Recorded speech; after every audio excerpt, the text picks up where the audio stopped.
April 12, 1861. Confederate forces fired the first shot of the Civil War on Fort Sumter in the harbor of Charleston, South Carolina. It was a bloodless opening to what would become the bloodiest war in our nation's history. It would be 4 years before the Stars and Stripes would fly again over that fort.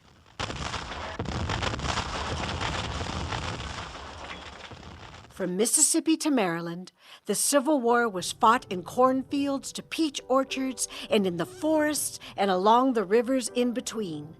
Millions of American men, veterans of both the blue and the gray, millions of individual war experiences that over the last 150 years helped to create the fabric of our country and even the legacy of Walnut Creek. Henry Hill was born in 1818 in Newton, Connecticut. He first enlisted in the Army in New Orleans in 1839 to serve in the Seminole War. He was discharged in 1844. Hill moved to Chicago in 1848. When the Civil War broke out in 1861, he re-enlisted. I enlisted in the 47th Illinois Volunteers at Peoria, and my company was ordered to Benton Barracks, St. Louis, then on to Jefferson City, Missouri. I was appointed ordnance sergeant, having charge of the arms and the ammunition of the regiment. In February of 1862, snow, sleet, and rain made camp conditions about as bad as they could be. Plenty of rail fences were at hand, however, and the soldier boys kept good fires going outside the tents. I was confined to my tent by sickness, where no fires could be kept, and where I slept in gun boxes so as to sleep up off the wet ground. Don Frazier of Oakville, Illinois, was just 17 in 1862. At a war meeting at the Oakville schoolhouse, Frazier rose and spoke to the crowd that had gathered. I intend to enlist, but I don't want it generally known in case the rebels, hearing of my coming, might quit and go for home before I get there. Following his enlistment, Frazier served in Company 1 of the 92nd Illinois Infantry. Whether you wore a blue uniform or a gray uniform, conditions were harsh. John C. Steptoe was a private in the 72nd Pennsylvania Volunteer Infantry. On September 25, 1862, 1 week after the Battle of Antietam, the bloodiest one-day battle of the Civil War, he wrote to his sister. I came out of the late battle safe and sound. The battle was fought on Wednesday. It was the hottest place I've been in for some time, and hotter than I want to be in again. After the battle was over, the field presented a scene that I never wish to behold again. The dead and dying appeared to be everywhere. Their moans could be heard above the roaring of the cannons and rattling of the musketry. We finished burying the dead on Sunday and marched here at Harper's Ferry on Monday. We now occupy all the heights around this God-forsaken town, and I think our camp may be called Camp Misery 3 miles from the knowledge of God. Thomas Shields was 28 years old when he enlisted in Company D, 3rd South Carolina. During his service, he wrote 31 letters to his wife. Throughout these letters, Shields reveals that despite the hardships and dangers of life on the battlefield, his focus was on the situation at home. We are just lying here in the woods near Culpeper. I have no guess how long we will stay here. We may stay here a week or two, or we may leave here before night. I'm glad to hear that the wheat looks so well, and if it comes good, I want you to be sure and save it. Let it cost what it may if you can get anybody to cut it for you. I'm glad to hear that the corn looks so well. I'm sorry to hear about the old cow being on the lift. I am afraid she will die. You wrote to me that the chimney had fell down and that you know what you must do about it. I want to know how the well is doing, whether there is water in plenty or not, and whether it is good or not, and whether you have got any other bucket yet or not. I shall get home sometime to help you enjoy the good things of home, for I tell you, they are good when they're compared to what I have had to encounter here. If I ever get home, I shall know how to appreciate it.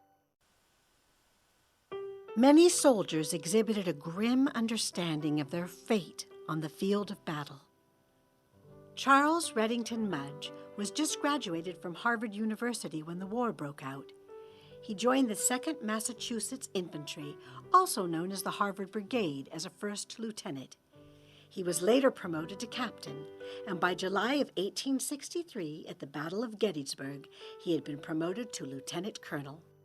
At Gettysburg, the 2nd Massachusetts Infantry made an assault upon the Confederate troops at the base of Culp's Hill.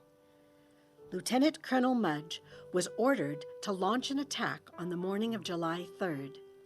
Lieutenant Colonel Mudge, understanding the suicidal nature of the assault, simply said, "It is murder, but it is in order." Mudge died leading the charge and was among the 51,000 casualties at the Battle of Gettysburg.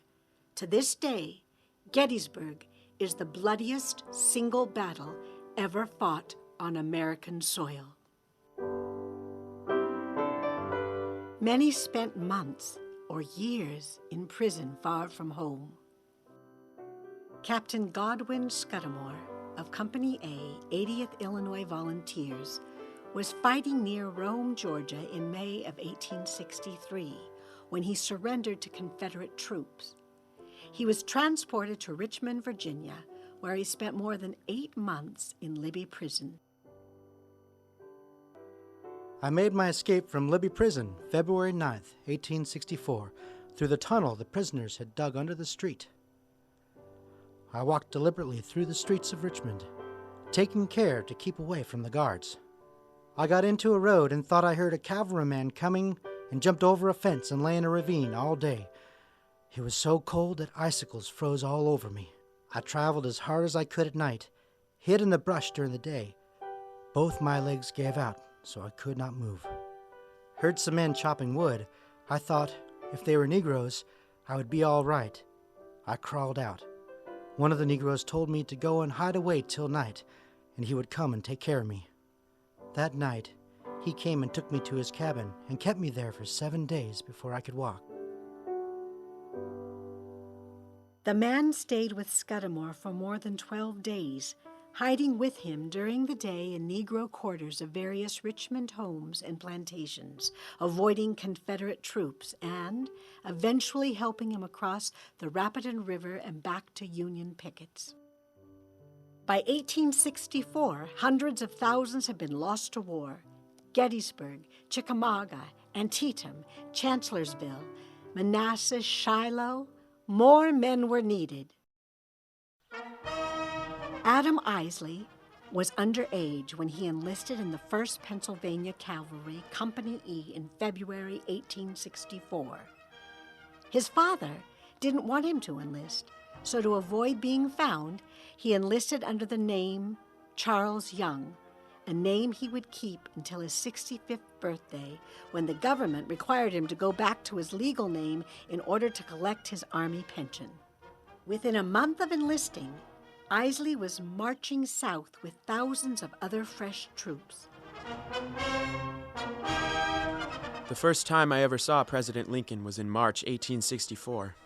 President Lincoln had issued an order for 300,000 men, and they were gathering at all recruiting stations throughout the North to be taken down to Grant's, Sherman's, and Sheridan's armies.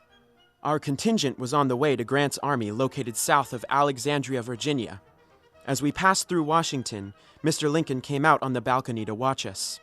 When we saw him, we began to sing, "We are coming, Father Abraham." He took off his hat and bowed. "We are coming, Father Abraham, 300,000 more.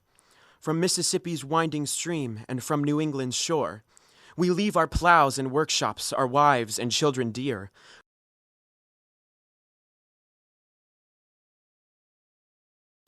Father Abram, 300,000 more. From Mississippi's winding stream and from New England's shore. We'll Not all who served the nation did so as soldiers. Many worked in hospitals, including women. Others provided assistance and relief. Samuel H. Weller was a chaplain of sorts who spent 6 weeks in early 1865 as a volunteer for the U.S. Christian Commission in Memphis, Tennessee, tending to soldiers who needed comfort. At the end of his 6 weeks, he wrote in his journal, An interesting chapter in our life history closes today. For a brief season, our sympathies, our prayers, our efforts have been given to our country. We go from them today.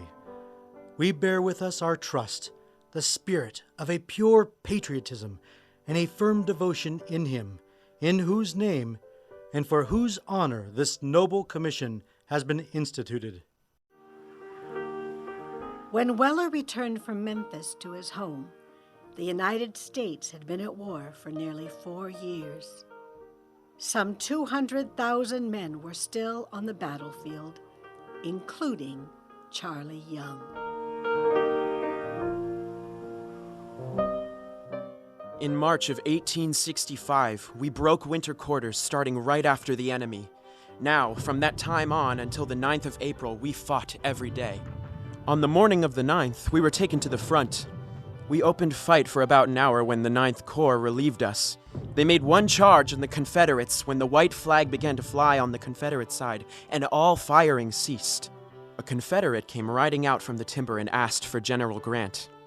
An officer took him to Grant. It was not long before the Confederate officer came back and passed through our lines into his own.